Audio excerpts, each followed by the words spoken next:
No inverno de 1945, o SS Obergruppenführer Felix Steiner reuniu os homens de sua divisão Nordland e falou com eles. Erik Wallin, voluntário sueco que lutou sob comando de Steiner do Báltico à Pomerânia, registrou o que ele disse. Steiner estava diante de soldados que o seguiram por 4 anos e vários países, homens que defenderam a linha de Tannenberg com a chegada do Exército Vermelho, homens que sobreviveram a Narva quando todo o corpo foi reduzido a 200 combatentes efetivos que foram evacuados da Bolsão da Curlândia pelo mar e transferidos sem descanso para uma frente em colapso na Pomerânia. Muitos deles estavam lutando continuamente desde 1941. Eles não eram garotos, mas homens que sobreviveram a todas as catástrofes da guerra e ainda estavam de pé, cientes do que viria. Steiner disse isso a eles. Ele disse: "Esta é a batalha do Ocidente. O muro caiu. Esta é a última batalha. Devemos lutar até o fim, sem promessas, sem armas milagrosas, sem sugestão de que vinha socorro ou de que o sacrifício exigido deles seria recompensado com qualquer coisa além do conhecimento de que ele havia sido feito." Steiner vinha dizendo a verdade aos seus homens desde 1941, dizendo a eles como era o terreno, o que o inimigo tinha, quanto cada ação custaria, e eles confiavam nele por isso. Em fevereiro de 1945, essa confiança era a coisa mais valiosa que ele possuía, porque era tudo o que lhe restava para oferecer. Ele tinha 50.000 homens, tinha 300 tanques, tinha combustível para 3 dias de combate, e tinha os homens que o ouviram dizer que o muro havia caído, e que mesmo assim iriam atacar o maior exército do mundo. Esta é a verdadeira história do que eles fizeram, diferente do que muitos conhecem. A famosa cena do filme em que Hitler grita no bunker porque Steiner não atacou. Essa cena é real, e essa história é real, mas ela vem depois. Antes disso, em fevereiro de 1945, nas terras agrícolas congeladas da Pomerânia, Steiner realmente atacou. Seus homens realmente lutaram, e esse ataque não alcançou o que era pretendido, mas sim o que foi realizado acidentalmente enquanto Modes alterava a linha do tempo do capítulo final da guerra, algo raramente descrito corretamente nos relatos do período. Para entender por que os homens da Nordland seguiam Felix Steiner para uma batalha que ele lhes havia dito ser impossível de vencer, é preciso conhecer quem ele era e como conquistou tal confiança. Felix Martin Julius Steiner nasceu em 23 de maio de 1896, em Ebenrode, Prússia Oriental, filho de um professor de ginásio. Aos 17 anos, em março de 1914, ele se alistou no exército prussiano, entrando no 5º Regimento de Infantaria da Prússia Oriental, antes de completar um mês da Primeira Guerra Mundial. Ele lutou 4 anos nos frontes oriental e ocidental da guerra, chegou a Oberleutnant, ganhou a Cruz de Ferro de primeira e segunda classe e sobreviveu ao massacre industrial. Isso transformou os homens que entraram como voluntários em algo mais duro e silencioso do que os garotos que haviam se alistado. Ele deixou o exército após a guerra, juntou-se ao Freikorps no caos do período pós-guerra e voltou ao Reichswehr regular em 1921. Passou os anos entre guerras como oficial de Estado-Maior e instrutor, estudando a formação dos exércitos, treinamento dos soldados e o que diferencia homens que cedem à pressão dos que não cedem. Em meados da década de 1930, ele se transferiu do exército convencional para a SS Verführungstruppe, as formações armadas da SS que se tornariam a Waffen-SS. As razões não estão claras nos registros. Segundo relatos de quem serviu com ele, não tinha convicções ideológicas específicas. Era a chance de criar algo do zero e aplicar ideias de treinamento e liderança que a estrutura rígida do exército regular não permitiria. Ele moldou o regimento SS Deutschland segundo princípios que desenvolveu em 2 décadas.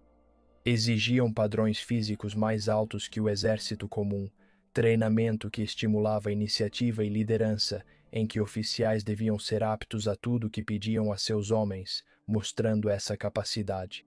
Ele fez do regimento Deutschland uma unidade respeitada por outros soldados, embora também alvo do desprezo típico dos veteranos por grupos difíceis de ignorar.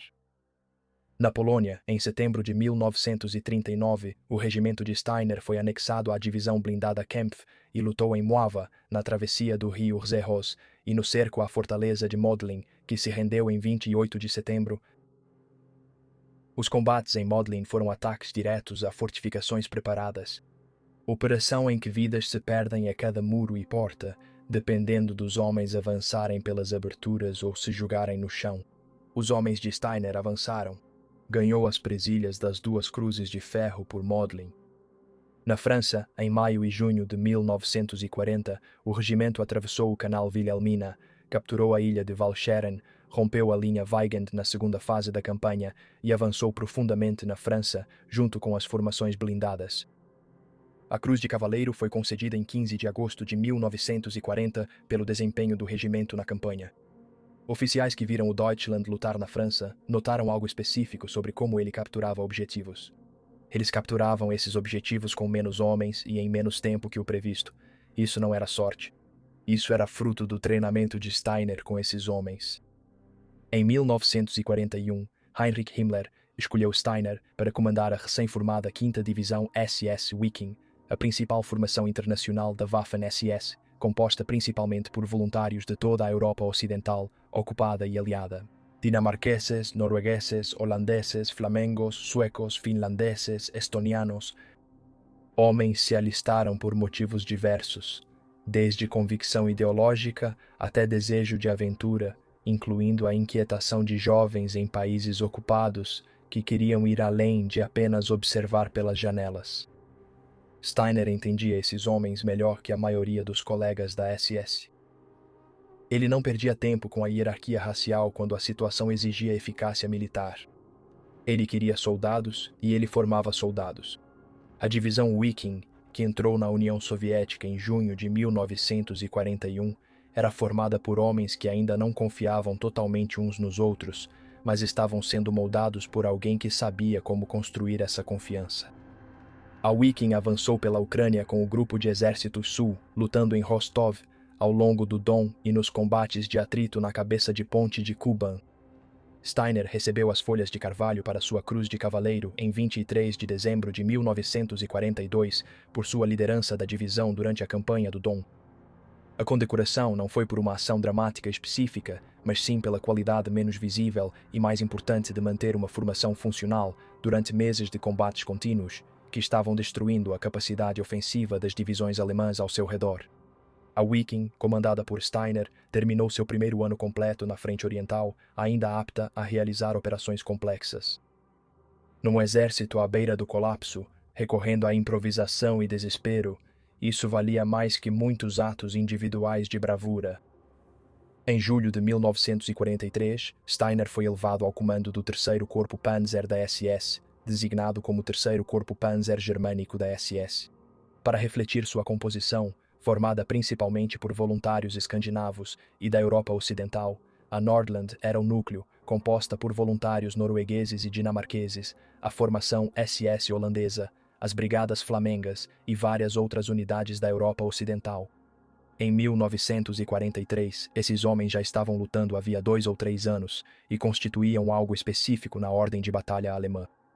Soldados estrangeiros de países que não estavam oficialmente em guerra com a União Soviética, que decidiram individualmente estar ali e sobreviveram o bastante para compreender o custo dessas escolhas. Em janeiro de 1944, Steiner estava na frente de Leningrado, enfrentando o 2º Exército de Choque Soviético. A ofensiva soviética de inverno de 1944 atacou as posições alemãs em torno de Leningrado para romper o cerco iniciado em 1941. O peso do ataque recaiu sobre o 18º Exército Alemão e o 18º Exército cedeu. O que veio a seguir foi uma das batalhas defensivas mais longas e difíceis da Frente Oriental. A retirada para Narva, a manutenção da cabeça de ponte de Narva e, em seguida, a batalha da linha Tannenberg na Estônia durante o verão de 1944. A cabeça de ponte de Narva era uma faixa de terra na margem oeste do rio Narva, com 3 quilômetros de profundidade, mantida contra forças soviéticas que superavam os defensores em proporção que tornava irrelevantes os cálculos militares. A artilharia soviética bombardeava a posição sem parar.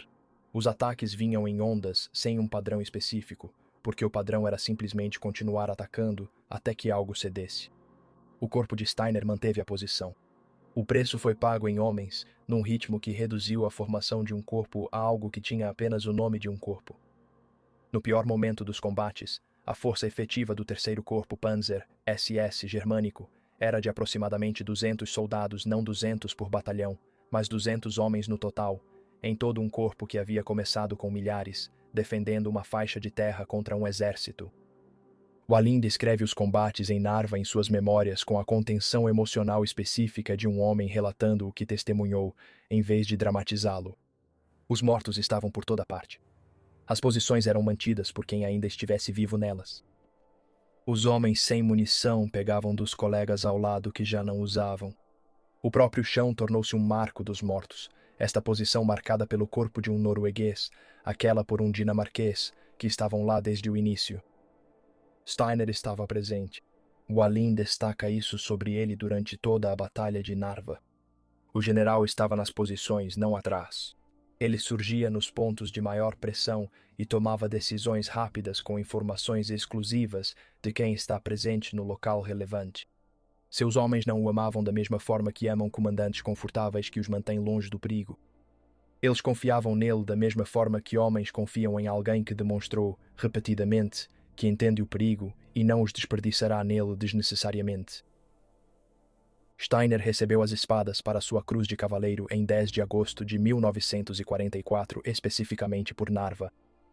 O corpo lutou na linha Tannenberg durante o verão, posição defensiva na Estônia que a Nordland manteve por meses contra ataques soviéticos em ondas, mesmo com total superioridade material inimiga. A linha Tannenberg resistiu tempo bastante para permitir grande evacuação alemã da Estônia antes do avanço soviético em setembro. Em seguida, o terceiro corpo Panzer SS germânico foi gradualmente encurralado no Bolsão da Curlândia, enclave alemão na costa do Báltico, isolado do restante da frente. Em outubro de 1944, quando as forças soviéticas chegaram ao mar a oeste de Riga, 100.000 soldados alemães ficaram em um bolsão abastecido por mar, sem fazer nada de estrategicamente útil, enquanto a frente a oeste deles desmoronava. Guderian defendeu por meses que as forças da Curlândia fossem evacuadas e usadas na defesa da Alemanha. Hitler recusou todas as vezes.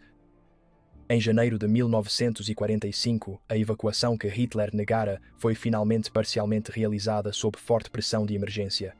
Steiner e seu exército embarcaram em navios em Libau e foram levados para a Alemanha. Eles chegaram à Pomerânia no fim de janeiro, exaustos dos combates na Curlândia, em um país já derrotado. Em 28 de janeiro de 1945, Steiner foi colocado no comando do 11º Exército Panzer, da SS. Esse título pedia leitura atenta. Na organização militar alemã, um exército era formado por vários corpos, dezenas de milhares de soldados e um Estado-Maior capaz de planejar e executar operações complexas. O 11º Exército Panzer da SS não era nada disso. Era um agrupamento de divisões esgotadas na Pomerânia, muitas sem armamento completo, veículos ou munição, sob comando de quem passara meses cercado e agora era solicitado a atacar o exército mais poderoso do mundo com o que tinha.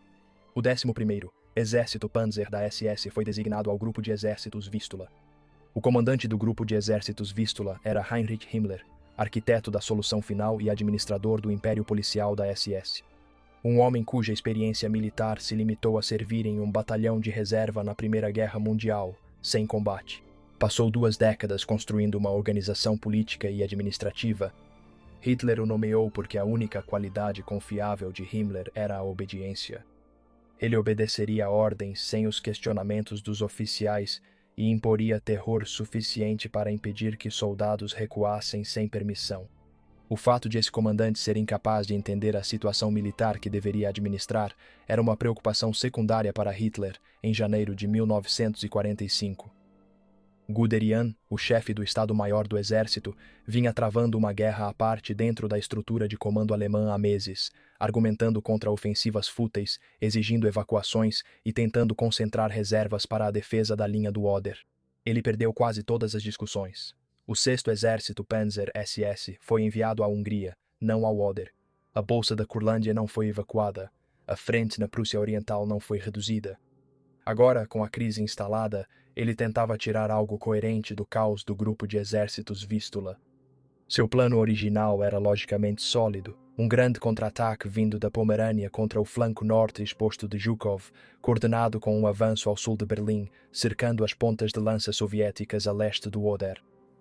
A primeira frente bielorrussa de Zhukov avançou 300 milhas em 3 semanas e seu flanco estava vulnerável.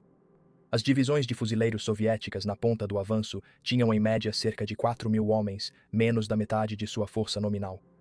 A primeira frente bielorrussa sofreu 77.342 baixas apenas entre 12 de janeiro e 3 de fevereiro. Era poderosa, mas não invulnerável. Para o plano funcionar, Guderian precisava das formações presas em bolsões de resistência sem sentido. Exército da Curlândia, divisões da Prússia Oriental, 6º Exército Panzer da SS. Nenhuma estava disponível. Hitler recusou tudo.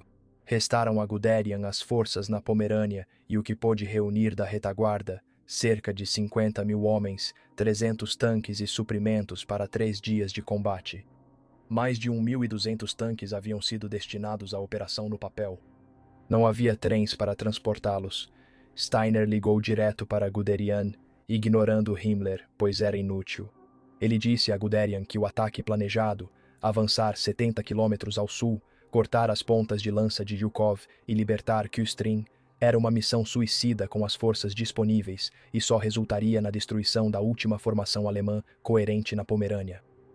Ele sugeriu uma operação mais limitada, um ataque de curto alcance para atingir um objetivo tático e preservar a capacidade do 11º Exército Panzer SS de continuar defendendo a Pomerânia. A ligação terminou com Steiner gritando para o chefe do Estado-Maior do Exército: "Aceite meu plano ou me dispense." Guderian respondeu: "Faça do seu jeito." Guderian também enfrentou a batalha de colocar um oficial competente no comando operacional real. Ele confrontou Hitler diretamente, exigindo que o general Walter Wenck, de 44 anos, o general mais jovem do exército alemão, um homem de verdadeira competência profissional, recebesse autoridade para dirigir o ataque em vez de Himmler. Segundo as memórias de Guderian, Hitler quase gritou nessa discussão. Ele afirmou que Himmler podia liderar o ataque sozinho. Guderian manteve sua posição. Por fim, Hitler cedeu. Wenck foi enviado ao quartel-general do grupo de exércitos Vístula com mandato especial.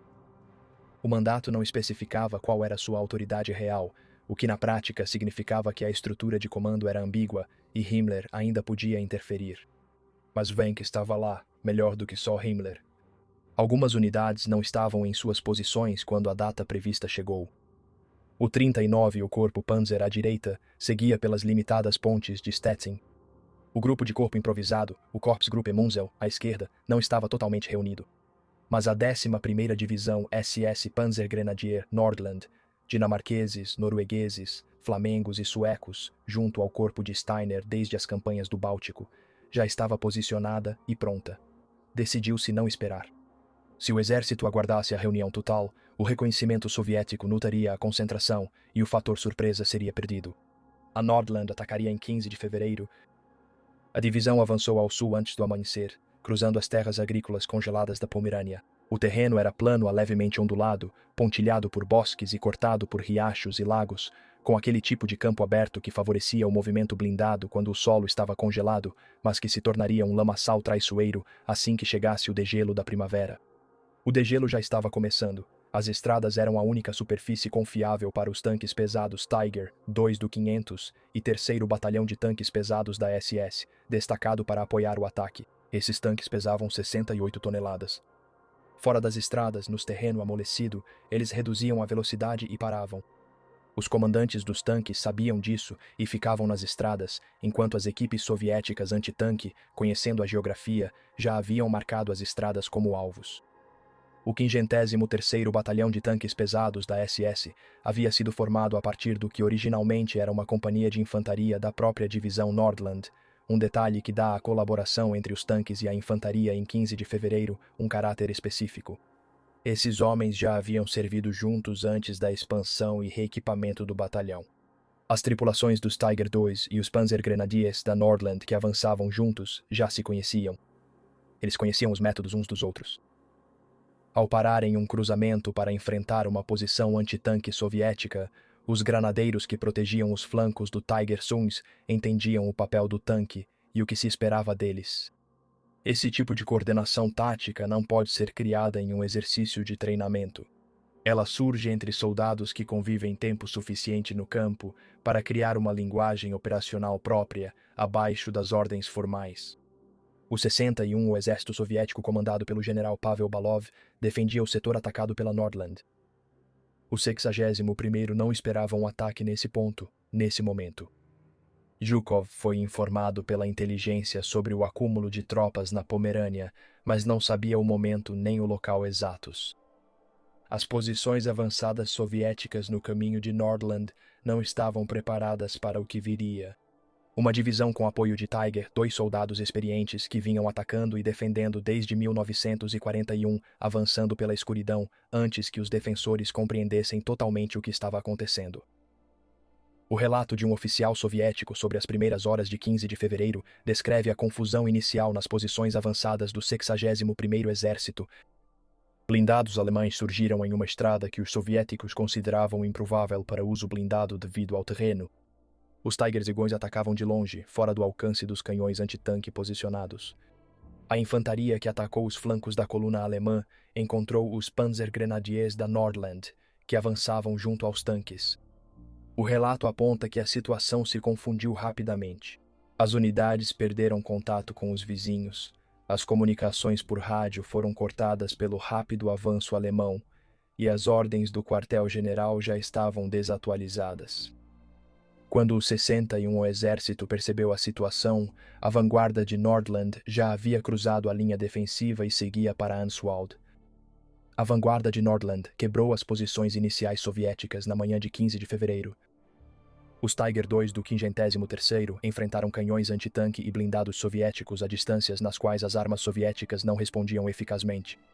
Um Tiger II engajando a 1.500 metros em terreno plano era um problema para as tripulações soviéticas, cujos canhões foram feitos para combates a distâncias bem menores. As tripulações alemãs eram homens experientes que sabiam como usar a vantagem qualitativa que seus veículos ofereciam, mantendo-se à distância, mantendo a blindagem frontal voltada para a ameaça e engajando de forma metódica antes de se aproximar. As posições soviéticas que haviam sido construídas para deter um ataque convencional de infantaria não foram feitas para parar tanques de 68 toneladas disparando de distâncias que os defensores não conseguiam alcançar. A divisão avançou 7 milhas ao sul pelas posições soviéticas e chegou a Answald na tarde de 15 de fevereiro. Answald era uma cidade alemã que havia sido cercada durante o avanço soviético em janeiro. Uma guarnição de várias centenas de soldados e uma população civil estavam presos atrás das linhas soviéticas. Quando a linha de frente os ultrapassou, a vanguarda de Nordland alcançou o perímetro, o cerco foi rompido. Os civis foram alcançados. O corredor para a cidade estava aberto. No primeiro dia, o ataque alcançou seu objetivo imediato.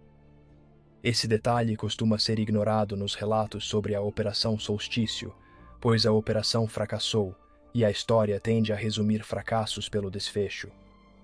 Mas nas geladas e planas terras agrícolas da Pomerânia, em 15 de fevereiro de 1945, os homens com quem Steiner havia conversado sobre a última batalha do Ocidente partiram para o ataque e no primeiro dia eles venceram. Dinamarqueses, noruegueses e flamengos, que lutavam com Steiner desde as campanhas no Báltico, avançaram 11 quilômetros pelo flanco de Zhukov e romperam o cerco. Eles seguiram exatamente o plano de Steiner para a Operação Limitada. O dia 16 de fevereiro iniciou com a ofensiva em andamento. O 39º Corpo Panzer cruzou as pontes de Stettin e posicionou-se à direita, com a divisão Panzer Holstein composta por unidades de treinamento, pouco mais de uma semana antes do ataque. Homens que foram transformados em uma divisão apenas ao receberem um título, reunindo o pessoal de retaguarda, lutando ao lado da veterana 10ª Divisão SS Panzer Frundsberg. A divisão Holstein derrotou 2 brigadas soviéticas e as forçou para o sul. Nordland e Frundsberg ampliaram o corredor central para Answalder, recuando a frente soviética de 8 a 12 quilômetros em relação ao dia anterior. Os Tiger Duns avançavam metodicamente pelas defesas soviéticas e relatos da época destacam o choque dos soviéticos ao encontrarem esses tanques alemães no setor. Um relatório soviético pós-ação observou que o Tiger II engajava a distâncias inalcançáveis para as armas antitanque, forçando a infantaria a ataques de curta distância com granadas contra veículos cuja visibilidade da tripulação tornava essas aproximações muito perigosas. O 53º estava perdendo tanques para Minas e para o ocasional IS-2, cujo canhão de 122 mm podia penetrar a blindagem do Tiger II nas distâncias impostas pelo terreno. Tanques pesados alemães destruíam blindados soviéticos mais rápido do que as forças soviéticas conseguiam repor as perdas no setor. Os flancos eram o problema que a operação não conseguia resolver. O 39º Corpo Panzer foi contido à direita pelo 2º Exército de Tanques da Guarda de Bogdanov, posicionado para proteger esse flanco. Zhukov tinha mais de 270 tanques no 2º Exército de Tanques da Guarda, e Bogdanov os enviou para atacar o flanco direito alemão. O 39º Corpo expulsou os soviéticos de várias aldeias, reconquistou território ao longo da margem leste de um lago local e avançou em alguns pontos. Ele não conseguiu romper, parou a 70 quilômetros de Kustrin. O grupo de corpos Munzel, à esquerda, teve o pior desempenho, encontrou posições defensivas soviéticas sólidas e ficou praticamente paralisado, expondo o flanco esquerdo do 3º Corpo, Panzer SS germânico, exposto à pressão que as reservas de Bogdanov poderiam exercer daquela direção. Na noite de 16 de fevereiro, a estrutura de comando alemã tentava decidir onde concentrar seus esforços, quais unidades reforçar e quais eixos abandonar. Wenck fazia essa avaliação enquanto seguia para o quartel-general de Hitler em Berlim para a reunião diária exigida por Hitler. Uma viagem de ida e volta de 320 quilômetros que Wenck fazia todos os dias. Hitler exigia presença diária nas conferências de situação, mesmo que o comandante de uma operação ofensiva não pudesse se ausentar 8 horas do quartel-general. Na noite de 17 de fevereiro, após a reunião em Berlim, Wenck voltou dirigindo a Pomerânia. Seu motorista estava de serviço há 2 dias seguidos e mal conseguia funcionar de tanto cansaço. Wenck assumiu o volante. No caminho de volta para o quartel-general do exército, ele adormeceu e o carro saiu da estrada e bateu no encontro de uma ponte. Seu motorista o tirou dos destroços. Wenck teve fratura no crânio e 5 costelas quebradas. Ele foi hospitalizado e não voltou ao comando operacional por semanas. O único oficial de carreira competente com autoridade sobre a operação já não estava mais lá. Himmler permaneceu. E Himmler, que ligava cada vez mais para seu médico à medida que a ofensiva estagnava e sua incapacidade de influenciar a situação ficava clara, declarou-se doente em 18 de fevereiro e foi levado ao sanatório Hohenlichen, ao norte de Berlim. Ele se internou na instituição sob cuidados médicos. Ele não deixou nenhum substituto efetivo no comando. Ele simplesmente foi embora. O homem mais poderoso entre os operadores da SS, comandante nominal de um grupo de exércitos, abandonou seu quartel-general durante uma operação ativa, pois ela estava fracassando e ele não queria presenciar o fracasso total. Ele não voltou ao comando ativo. Hitler o substituiu pelo general Gotthard Heinrich em 20 de março, momento em que o grupo de exércitos Vístula já estava efetivamente sem um comandante por mais de um mês. O grupo de exércitos Vístula encerrou a Operação Solstício em 18 de fevereiro. O avanço máximo alemão foi de 30 quilômetros. Enswald havia sido desencercada. Nenhum outro objetivo declarado foi alcançado. Kustrin ainda estava nas mãos dos soviéticos. O flanco de Zhukov ainda estava intacto. O 11º Exército Panzer da SS já perdera homens, tanques e 3 dias de combustível e munição, mantendo-se agora em posições na Pomerânia que logo se tornariam insustentáveis pela pressão soviética. Em 19 de fevereiro, Zhukov contra-atacou. O 61º Exército e o 2º Exército de Tanques da Guarda avançaram sobre as posições alemãs, paradas desde 17 de fevereiro. O saliente alemão caiu e as posições avançadas foram deixadas. O contraste entre a capacidade soviética e alemã de manter operações nesse estágio era visível nos fatos logísticos mais simples. O ataque alemão tinha combustível para 3 dias, enquanto o contra-ataque soviético dispunha de suprimentos garantidos por 6 semanas de preparação. Enquanto o ataque alemão já havia comprometido suas reservas antes mesmo de começar, a resposta soviética utilizou formações que haviam sido mantidas em reserva justamente para esse momento. Um diário do 2º Exército de Tanques da Guarda Soviético considera o contra-ataque de 19 de fevereiro profissionalmente satisfatório. As posições alemãs foram identificadas, as rotas de avanço eram conhecidas, a artilharia de apoio já havia pré-registrado seus alvos e as formações alemãs que avançavam há 3 dias já estavam exaustas. O diário aponta que a resistência alemã era determinada, mas as tropas se moviam em ritmo que mostrava exaustão, não confiança de que poderiam resistir. Eles lutavam porque precisavam, não por acreditar que venceriam. Veículos que não podiam ser movidos rapidamente eram deixados no local. Em 21 de fevereiro, o comando alemão retirou o quartel-general do 39, o Corpo Panzer e 4 divisões para o oeste. Holstein, Frundsberg, a Führer Grenadier e a Führer Begleit, efetivamente cedendo a Pomerânia Oriental. Em 24 de fevereiro, a segunda frente bielorrussa de Rokossovski abriu a ofensiva da Pomerânia Oriental no flanco norte de Zhukov, avançando 60 quilômetros na primeira fase, separando as forças alemãs na costa do Báltico das que recuavam para o oeste. A Pomerânia Oriental estava perdida. Steiner manteve o comando do 11º Exército Panzer SS até o início de março, quando o entregou ao general Walter Lust e voltou a comandar o 3º Corpo Panzer SS germânico. O 11º Exército Panzer SS estava destruído como força ofensiva. O que restou de suas forças foi incorporado à linha defensiva ao longo do Oder, que os alemães tentavam construir desesperadamente contra o iminente ataque soviético que terminaria em Berlim. A maioria dos relatos da Operação Solstício omite isso porque param no fracasso. Em Moscou, nas semanas após 15 de fevereiro, uma decisão sobre Berlim estava sendo tomada. Zhukov esperava continuar seu avanço sobre a capital alemã após a ofensiva do Vistula-Oder. O planejamento soviético para o ataque final a Berlim previa um ataque em meados de fevereiro de 1945. O ímpeto da ofensiva de janeiro estava presente. As defesas alemãs no Oder estavam incompletas. Berlim ficava a 70 quilômetros das linhas avançadas soviéticas. Stalin e o Stavka vinham se preparando para isso. As formações estavam posicionadas. As linhas de suprimento, embora sobrecarregadas, mantinham o avanço. 300 tanques alemães vieram da Pomerânia e atacaram o flanco norte de Zhukov. O 61º Exército foi pego de surpresa. Uma força alemã de tamanho incerto estava operando na ala direita. Tanques Tiger Ds destruíam blindados soviéticos em um setor antes considerado seguro. A situação foi controlada. O 2º Exército de Tanques da Guarda entrou em ação e o ataque alemão foi interrompido. Mas o fato do ataque revelou algo importante para Zhukov. A Alemanha ainda mantinha alguma capacidade ofensiva. Havia mais formações alemãs na Pomerânia do que a inteligência previa. Se avançasse para Berlim com essas formações ainda operacionais no flanco norte, suas linhas de suprimento e ala direita ficariam expostas a novas ações vindas daquela direção. A frente de Rokossovski, que deveria cobri-lo, ainda lutava na Prússia Oriental. Zhukov sugeriu a Stalin adiar o avanço sobre Berlim até limpar a Pomerânia. Stalin aceitou. O ataque previsto a Berlim em fevereiro foi cancelado. A ofensiva da Pomerânia Oriental consumiu o período de 24 de fevereiro a 4 de abril, 6 semanas inteiras de combates para expulsar as formações alemãs de uma província que as forças soviéticas teriam atravessado incidentalmente se já tivessem tomado Berlim.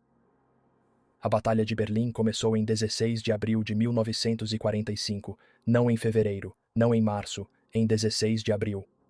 Esses 2 meses entre o ataque planejado para fevereiro e o real em abril foram consequência direta de 300 tanques alemães atacando com 3 dias de combustível a partir da Pomerânia. Se esses 2 meses mudaram o resultado final é uma questão em aberto. Berlim caiu quando caiu, e um atraso de 2 meses no ataque soviético não teria alterado o resultado. Esses 2 meses permitiram fortalecer a linha defensiva Oder, reunir mais formações alemãs contra o avanço soviético e causar combates que mataram dezenas de milhares de soldados de ambos os lados no cerco de Berlim.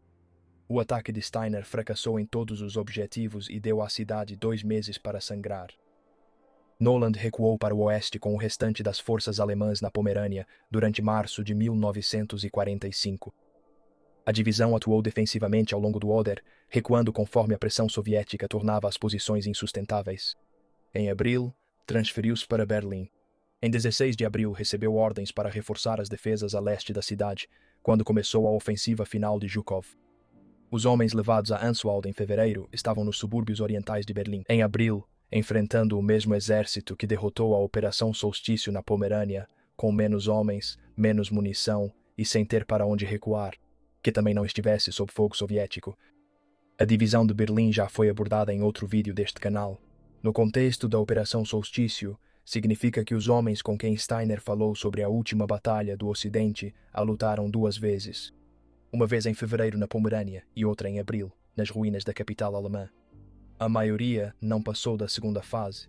Poucos, como Wallin, que fugiu disfarçado de refugiado italiano, levaram consigo a experiência de serem abordados por um general que falava a verdade e depois liderava o ataque pessoalmente. Em 21 de abril de 1945, Hitler estava sentado no Führerbunker e ouviu o nome de Steiner na reunião de situação. Steiner comandava um corpo posicionado ao norte de Berlim. Hitler agarrou-se a isso. Ele designou as forças naquela área como Destacamento de Exército Steiner e emitiu uma ordem direta: atacar em direção ao sudeste, cortar o avanço soviético, cercar os elementos avançados de Yukov e libertar Berlim. Steiner olhou o que tinha. A 5ª Divisão Jäger e a 25ª Divisão Panzer Grenadier, ambas posicionadas defensivamente, ambas incapazes de serem realocadas até que unidades de substituição chegassem da costa. 2 batalhões da 4ª Divisão SS Polícia sem armas pesadas. Sua força de ataque para isolar a primeira frente bielorrussa era de cerca de 2 batalhões de infantaria sem blindados. Ele disse ao seu comandante de grupo de exércitos, Heinrich, que o ataque não poderia ser executado. Heinrich tentou ligar para Hitler e foi informado de que Hitler estava ocupado demais para atender a ligação. 22 de abril, a conferência da tarde. Hitler soube que Steiner não atacou. A cena de a queda foi reconstruída com base nos relatos dos oficiais presentes. Um homem que vinha demonstrando certeza por anos apresentou sua última versão disso e então parou. Ele disse que a guerra estava perdida. Ele disse que ficaria em Berlim e morreria lá. Ele demitiu os generais que discutiram com ele.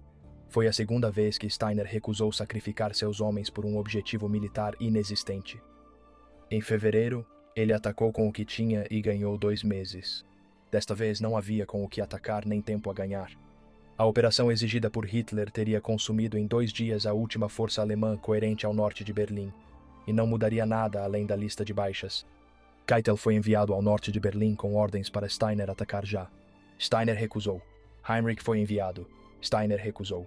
Em 27 de abril foi dispensado do comando. Ele perguntou ao substituto se ainda poderia ajudar de alguma forma. A resposta foi sim. Ele liderou seu grupo para o oeste, afastando-se dos soviéticos e indo em direção aos americanos. Em 3 de maio de 1945, Felix Steiner se rendeu às forças americanas. Ele estava lutando desde setembro de 1939. Ele foi preso, investigado e apareceu como testemunha em Nuremberg. As acusações contra ele foram retiradas e ele foi libertado em 27 de abril de 1948. Ele escreveu 2 livros sobre a Waffen-SS e suas ações na frente oriental. Em 1953, 5 anos após ser libertado, ele foi recrutado pela Agência Central de Inteligência para ajudar a criar a Gesellschaft für Wehrkunde, organização de estudos de defesa que atuava como órgão de informação e análise na Guerra Fria. O general sobre quem Hitler berrava no bunker depois trabalhou para a inteligência americana.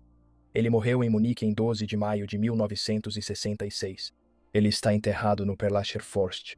Veteranos da Waffen-SS foram ao funeral. Erich Wallin, cujo livro de memórias preservou o discurso de Steiner aos soldados da Nordland no inverno da Pomerânia, sobreviveu à guerra. Ele fugiu de Berlim em maio de 1945, disfarçado de refugiado italiano, com seu compatriota sueco Hans Gustaf Persson. Passou por 2 postos soviéticos sem ser identificado, alcançou o rio Elba e cruzou para a área britânica. Ele escreveu seu relato em sueco e publicou em Buenos Aires, onde a distância da Europa permitiu isso. O livro se chama Crepúsculo dos Deuses. Seu título descreve exatamente o que ele relata. O término de algo que queimava há tanto tempo que a maioria dos que o começaram já se foi. Há mais uma coisa que pertence ao final desta história. Os homens que seguiram Steiner em fevereiro de 1945 não eram alemães. Os soldados que foram a Answald mantiveram o corredor para civis e enfrentaram o 2º Exército de Tanques da Guarda de Bogdanov, na Pomerânia. Eram dinamarqueses, noruegueses, flamengos e suecos. Vieram de países em paz com a União Soviética e não foram enviados por seus governos. Eles tomaram decisões individuais que os colocaram aqui, no fim do mundo que conheciam, lutando na lama congelada por uma causa que já estava perdida quando Steiner lhes disse que estava perdida. Naquele momento, eles já não lutavam por uma ideia. Ideologias não sustentam homens por 4 anos na frente oriental. O que os mantém firmes é o homem ao lado e o oficial à frente deles. Rede de obrigações e experiências compartilhadas formada entre soldados que passaram tempo suficiente juntos para deixarem de ser estranhos. Em fevereiro de 1945, os homens da Nordland vinham mantendo uns aos outros vivos há anos. Eles conquistaram o direito de lutar uns pelos outros, não por causas declaradas em discursos, e usaram esse direito na última ofensiva da formação. Steiner contou a verdade sobre o muro e vinha dizendo isso desde 1941. Foi por isso que eles atacaram quando ele disse para atacar, e por isso o seguiram quando recuar era a opção racional, e por isso confiaram nele quando ele disse que aquela era a última batalha. Foi a última batalha. Eles lutaram até o fim. A maioria morreu nela, seja na Pomerânia, em Berlim ou em cativeiro soviético nos anos seguintes. Os que voltaram para casa retornaram a países sem palavras para o que foram ou fizeram. Esta é a batalha do Ocidente. O muro caiu. Esta é a última batalha. Devemos lutar até o fim. Steiner disse essas palavras, e os homens que o ouviram saíram, atacaram e mudaram o rumo do capítulo final da guerra sem querer. Depois eles recuaram. Depois eles lutaram em Berlim. Depois a maioria se foi. O muro caiu bem antes dele afirmar isso. Ele foi o último na cadeia de comando a dizer isso em voz alta e avisou os soldados que pagariam por isso, ao invés de falar ao homem no bunker que não podia ouvir.